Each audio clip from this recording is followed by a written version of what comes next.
안녕하세요. 사연을 부탁해입니다. 오늘의 사연을 소개하겠습니다. 크리스마스가 다가오니 문득 장모님에게 더욱 감사한 마음이 들어 이렇게 글을 보내봅니다. 저는 현재 장모님과 함께 살고 있습니다. 결혼할 당시 가진 것이 하나도 없었기에 처가살이를 시작했던 것이 지금까지 같이 살고 있습니다. 그런 저를 보며 사람들이 대단하다고 하는데 그런 말을 들을 때마다 제 마음이 영 편치가 않습니다. 얼핏 보기에는 마치 제가 장모님을 모시고 사는 것처럼 보이겠지만 사실은 전혀 그런 게 아니니까요. 그럼 지금부터 제 인생 이야기를 한번 해보겠습니다.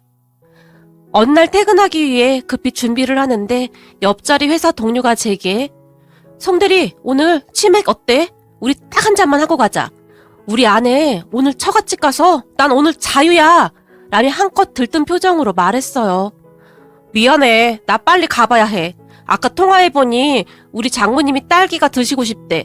그래서 빨리 들어가봐야 해. 진짜 미안해. 다음에 같이 마시자.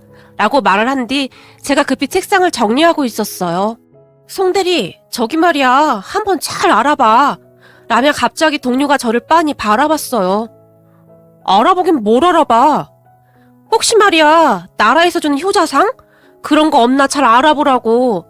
나는 살다 장모님한테 자네처럼 잘하는 사람은 처음 본다.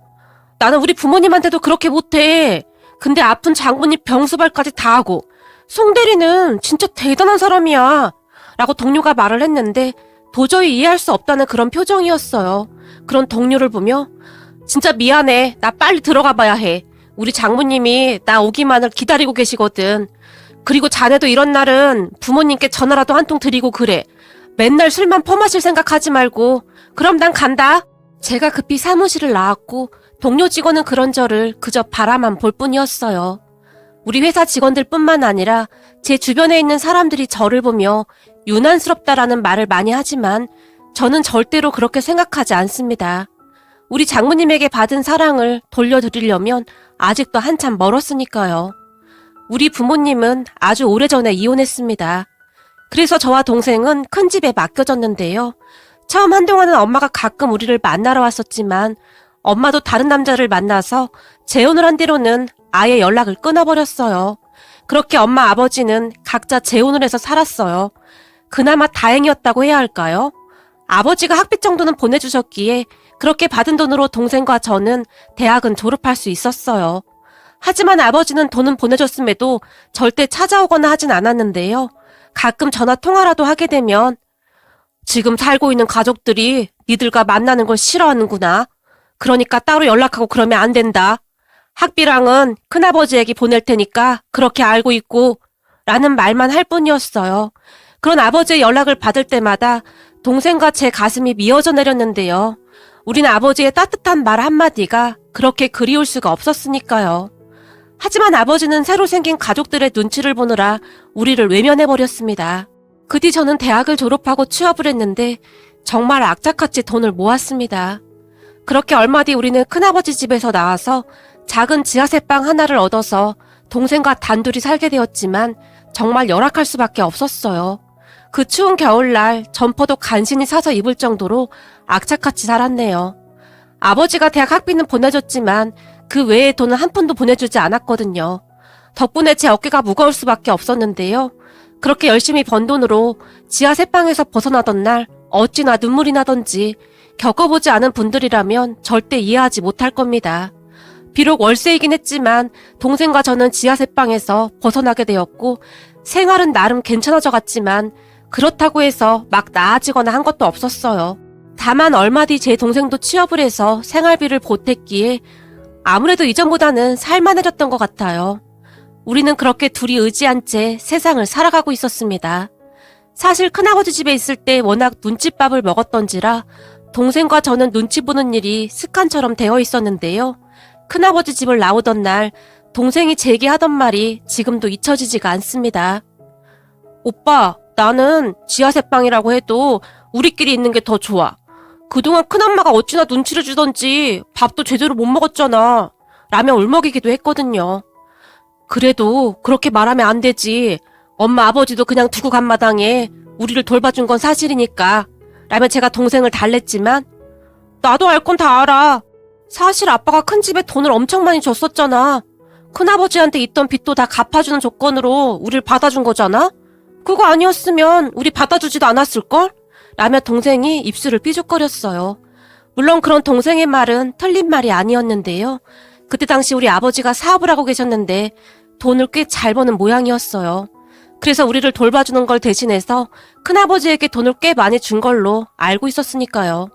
사실 큰댁 가족들은 그 돈으로 꽤 배부르게 살긴 했어요. 그런 큰아버지 부부는 우리에게 정말이지 모질다 할 정도로 인색하긴 했지만 저는 그저 고아원에 가지 않은 것만으로도 다행이다 싶은 생각이었기에 큰댁 가족들에게는 어떠한 원망도 없습니다. 그렇게 동생과 저는 큰댁을 나온 뒤 다시는 찾아가지 않았는데요. 제가 가끔 전화를 해도 큰댁 가족들은 제 전화를 받지 않았거든요. 처음에는 바빠서 못 받는가 보다 했었는데 어느 날 큰엄마가 제게 눈치가 없는 거냐 뭐냐? 그만큼 키워줬으면 알아서 살아야지. 왜 자꾸 전화하고 그래? 이제 니들이 알아서 살아. 그리고 이제는 니들 아버지가 돈도 안 보내주는데 우리가 얼굴 볼 일도 없지 않냐? 라는 문자 한 통을 띡 하고 보내왔더라고요. 돈 때문이긴 했지만 어찌되었던 우리를 키워주신 건 맞으니까 명절에 선물이라도 들고 찾아갈까 했었거든요.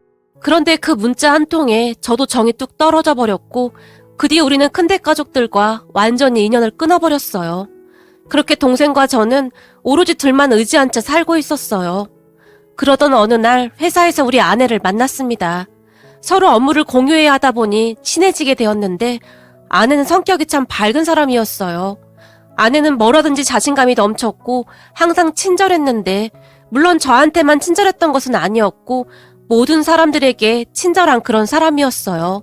그런 아내에게 처음으로 제 마음이 움직였는데 제 처지가 그러니 감히 고백도 못한 채 그저 멀리서 아내를 바라만 볼 뿐이었어요. 어느 날은 아내와 단둘이 식사할 기회가 생겼는데 이런저런 이야기를 하다 보니 서로 대화가 참 잘 통하는 걸 느꼈어요. 그 뒤 우리는 가끔 식사도 하고 차도 마시면서 조금씩 가까워져 가고 있었어요. 하지만 저는 아내의 주변을 맴돌기만 할 뿐 항상 눈치만 보고 있었는데요. 그런 제 마음을 아는 것인지 모르는 것인지 아내는 제게 항상 상냥했어요. 그러던 어느 날 회사에 출근했던 아내가 혼비백산한 채 사무실을 뛰쳐나갔는데 주변에 들어보니 아내의 아버님, 그러니까 장인어른이죠. 장인어른이 돌아가셨다는 말을 듣게 되었어요. 그 말을 듣고 저도 급히 장례식장에 가게 되었는데 장례식장에서 마주한 아내를 보며 그렇게 가슴이 아플 수가 없었습니다. 그런 아내에게는 어머니와 언니가 한 명 있었는데 두 분도 넋이나간 채 대성통곡만 할 뿐이었어요. 그런 아내의 가족들을 보며 제가 용기를 냈고 아내 가족 옆에서 이것저것 챙겨주며 그날부터 저는 장례식장에서 밤을 지새우며 아내 곁을 지켰습니다. 그렇게 장례식장에서 밤을 꼬박 지새우다시피 하고 다음날 아침에 다시 회사로 출근하기를 반복했어요. 그러다가 발인 날에는 회사에 말을 한 뒤 연차 휴가까지 냈는데 그런 저를 보며 사람들이 수군거리기도 했지만 저는 그저 제 마음 가는 대로 행동했습니다. 그런 제 모습에 아내와 아내 가족들이 많이 놀란 모습이었는데 특히나 장모님이 그렇게 고마워할 수가 없었어요. 아내 또한 그런 제 모습을 보며 조금씩 마음을 열어갔는데 어려운 시간을 같이 보내면서 우리는 더욱 가까워지게 되었어요. 그렇게 우리는 어느새 연인이 되어갔습니다. 역시나 아내는 참 좋은 사람이었는데 얼마 뒤부터는 제 여동생까지 살뜰히 잘 챙겼어요. 우리 집에 올 때마다 반찬을 잔뜩 가지고 와서 냉장고에 가득 넣어두기도 했었는데 동생과 둘만 사는 것을 알고는 장모님이 항상 챙겨서 보내주셨거든요. 그런 아내를 보며 제 동생도 참 좋아했고 한 2년쯤 사귀었을 무렵 장모님이 먼저 결혼 이야기를 꺼내셨어요. 어차피 자네 여동생이랑 둘만 사는데 둘 다 우리 집에 들어와서 같이 사는 건 어떻겠나? 우리 집이 좁은 집도 아니고 라고 제게 물으셨거든요. 네? 제 동생까지요? 그러면 장모님도 그렇고 처형도 그렇고 불편하지 않으시겠어요? 라고 제가 물었는데요. 우리야 괜찮지만 사돈 처녀가 불편할까 그게 걱정이긴 한데 아무리 생각해봐도 사돈 처녀 혼자 두는 게 걱정도 되고 계속 마음에 걸려서 말일세. 요즘 세상이 워낙 험해서 말이야. 그 당시 장모님의 말은 진심이었기에 순간 제 눈시울이 붉어졌어요. 지금껏 살면서 우리를 그렇게 걱정해준 사람이 아무도 없었기에 장모님의 말 한마디가 제게는 크게 와닿았거든요. 그럼 제가 동생한테 한번 물어보겠습니다. 그리고 말씀이라도 그렇게 해주셔서 정말 감사합니다. 라며 제가 장모님을 바라봤어요. 고맙긴 뭐가 고마워. 이제 가족인데 당연한 거지. 장모님이 오히려 저를 나무라기도 했어요. 그렇게 집에 돌아간 저는 동생에게 장모님의 이야기를 전달했고 동생이 잠시 고민하는 듯 했는데요. 아마도 큰댁에서 워낙 눈칫밥을 먹고 살았던지라 선뜻 내키지 않는 듯 했어요. 그런 동생에게 네가 내키지 않으면 어쩔 수 없는 건데 너도 알다시피 너 혼자 두고 가면 오빠도 마음이 편하지 않을 것 같아. 그러니까 잘 생각해봐. 라는 말을 해줬고 며칠 동안 고민만 하던 동생이 용기를 내어 저와 함께 가겠다고 했어요. 그때 결혼을 하고 우리는 처갓집으로 들어갔어요. 물론 동생과 함께 말이죠. 처갓집 가족들은 훨씬 더 좋은 사람들이었는데 한두 달이 지나자 동생도 금방 적응해 갔어요. 무엇보다도 아침에 눈을 뜨면 장모님이 따뜻한 밥상을 차려주셨고 동생과 저는 식탁에 다 같이 앉아서 밥을 먹는 그 시간이 그렇게 좋을 수가 없었어요. 그러던 어느 겨울 저녁 식사를 하던 중 제 동생이 저는 크리스마스가 정말 싫었어요. 다른 친구들은 다들 선물 받았다고 자랑했었는데 우린 단 한 번도 선물을 받은 기억이 없었거든요. 아무리 생각해봐도 우린 진짜 너무 일찍 동심을 잃어버린 것 같아요. 라는 말을 꺼낸 적이 있었는데요. 그 말을 듣던 장모님이 굉장히 많이 안타까워하셨는데 그의 크리스마스 전날에 장모님께서 동생 방문 앞에 커다란 선물을 놓아두셨고 다음날 방문을 열던 동생이 선물을 보고 깜짝 놀라 어리둥절한 채 서 있었는데요. 사돈처녀 메리 크리스마스. 그동안 사돈처녀가 착하게 살아서 산타 할아버지가 한꺼번에 엄청 큰 선물을 주고 갔나 보네 라며 활짝 웃으셨어요. 그리고 그런 장모님의 말에 선물을 받아든 동생의 눈에는 눈물이 그렁그렁해졌는데요. 우와, 난생 처음 받아보는 선물이에요. 감사합니다. 라며 장모님께 감사 인사를 했지만 아니 그걸 왜 나한테 감사해요? 산타 할아버지한테 감사해야지. 그리고 그렇게 막 울고 그러면 내년에는 산타 할아버지가 선물 안 주신대. 그러니까 울지 말고 여기 앉아서 선물이나 뜯어봐요. 도대체 뭐가 들었길래 이렇게 큰 거야? 라며 장모님은 그저 활짝 웃을 뿐이었어요. 그런 장모님의 말에 동생이 신이 난 채 선물 포장을 뜯고 있었는데요. 처음 받아보는 선물에 손까지 떨리고 있었답니다. 그런 모습을 바라보는데 어찌나 행복하던지요. 아마도 태어나서 처음으로 느껴보는 가족의 사랑이 아니었나 싶습니다. 그런데 장모님의 배려는 그것뿐만이 아니었어요. 우리 집에 가끔 장모님의 형제분들이 오셔서 식사를 하곤 하셨는데 어느 날은 이모님 한 분이 동생과 저를 보며 갑자기 이래서 엄마가 있어야 하는 거야. 둘 다 얼굴이 항상 어두침침하잖아? 라며 비꼬듯이 말했어요. 그 말을 듣던 장모님이 그 엄마가 여기 있잖아. 내가 엄마인데 그게 무슨 말이야? 라고 말씀하시며 이모님을 노려보기도 했어요. 그리고는 그분들이 다 돌아가시고 난 뒤에 제 동생을 보며 내가 엄마니까 앞으로 어디 가서 기죽을 필요 없어요. 알겠죠? 라는 말을 할 뿐이었어요. 장모님은 항상 그렇게 든든하게 우리 옆을 지켜주셨어요. 시간이 지나 제 동생이 결혼을 할 때도 장모님은 마치 딸 시집 보내듯이 이것저것 다 준비해 주시며 눈물까지 글썽이셨는데요. 제 동생과 같이 온 제부를 보며 우리 사돈 처녀는 내 딸이나 마찬가지예요. 그러니까 우리 사돈 처녀 눈에 눈물 나게 하면 절대로 안 됩니다. 항상 서로 아끼면서 잘 살아줘요. 라는 말을 하기도 했어요. 그 뒤 동생과 제부는 결혼해서 잘 살고 있었고 서로 자주 왕래하며 행복한 시간을 보내고 있었어요. 그런데 그런 우리 집에 청천벽력 같은 일이 일어났습니다. 어느 날부터 장모님께서 식사도 잘 못 드시고 살도 많이 빠지셨어요. 그런 장모님이 걱정이 되어 병원에 모시고 가서 정밀 검사를 해봤더니 글쎄나 의사가 암이라고 하는 게 아니겠습니까? 그래도 그나마 다행이었던 게 초기에 발견되어서 치료가 가능했는데요. 아무래도 연세가 있으시다 보니 항암 치료부터 해서 모든 것이 더욱 힘들 수밖에 없었어요. 그랬기에 온 가족이 장모님 건강을 신경 쓰고 있었고요. 그렇게 그날 저는 장모님이 드시고 싶다던 딸기를 사서 집으로 들어갔는데 집에 제 동생이 와 있었어요. 송서방이 한 발 늦었구만. 사돈 처녀가 딸기 벌써 사왔어. 라며 장모님이 활짝 웃으셨어요. 그런 동생을 보며 넌 언제 왔어? 제가 물었고, 지나가던 길에 잠깐 들렀지. 마트에 갔더니 딸기가 너무 신선하더라고. 사돈어르신이 딸기 엄청 좋아하시잖아. 그래서 잠깐 들렀어. 라며 미소 짓다가는 다시 동생의 장모님께 사돈어르신 맛이 어땠어요? 괜찮았어요? 라고 물었어요. 아주 맛있었어. 하루 종일 입맛이 없어서 뭘 먹지를 못했는데 딸기를 몇 개나 먹었는지 몰라. 딸기가 아주 신선하고 달아. 근데 집에서 여기까지 오려면 한참 걸리는데 고생했겠네. 장모님이 제 동생을 걱정스레 바라봤어요. 아니에요. 저는 하나도 안 힘들어요. 그러니까 빨리 건강해지셔야 해요. 저 결혼식 하기 전날 저한테 그러셨잖아요. 이제 여기가 친정이니까 언제든지 찾아와. 내가 항상 여기서 기다리고 있을 테니까. 라며 제 손을 잡아주셨잖아요. 누군가가 저를 기다려준다는 그 말이 제게는 얼마나 큰 힘이 되는지 아세요?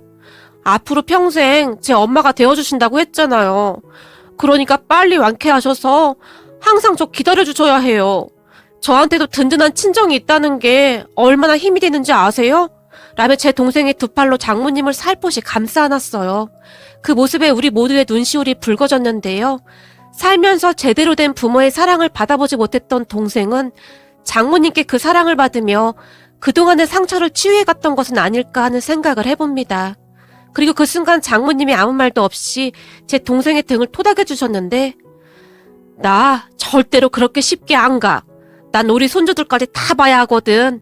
애 낳을 때 친정엄마가 옆에 있어줘야 하는데 나는 절대 못 가. 혹시나 저승사자가 데리러 와도 절대로 못 간다고 사정사정 할 테니까 다들 걱정하지 마. 라며 아주 단호한 표정으로 말씀하셨어요. 그렇게 장모님은 그 힘든 항암 치료를 다 이겨내셨습니다. 차마 옆에서 보고 있을 수가 없을 정도로 가슴 아픈 시간이었지만 어머니는 강하다고 했던가요? 장모님은 오로지 자식들을 생각하며 잘 버텨내 주셨습니다. 그뒤 장모님은 뒤늦게 결혼한 처형의 결혼식까지 다 챙기셨고 우리 부부가 낳은 아이를 안으며 그렇게 좋아할 수가 없었어요. 그렇게 얼마 후에 제 동생도 아이를 낳았는데 정말 세세한 것까지 다 챙겨주시며 주변을 놀라게 했습니다. 제부뿐만 아니라 동생의 시어머니조차도 우리 장모님을 보며 감탄을 할 정도였으니까요. 장모님은 항상 웃음을 잃지 않으셨는데요. 손주들을 볼 때마다 얼굴에 한박웃음이 가득하셨어요. 그런 장모님을 보며 참 많은 생각을 하게 되는데요. 꼭 배 아파 낳아야만 부모인가요? 사랑으로 보듬어주는 우리 장모님 같은 분이 진정한 어머니의 모습이 아닐까요? 평생을 원망만 가득한 채 살아온 우리에게 어머니의 참사랑을 가르쳐주신 우리 장모님께 진심으로 감사드린다고 전해드리고 싶습니다. 장모님, 이제 완쾌되셨으니까 앞으로는 절대 아프지 마시고 오래오래 사셔야 해요. 온 가족이 장모님만 바라보고 있는 거 잘 아시죠? 세상에 하나뿐인 우리 장모님, 우리 어머니 사랑합니다. 항상 건강하세요. 오늘의 사연은 여기까지였습니다. 즐겁게 보셨다면 구독, 좋아요 부탁드립니다. 고맙습니다.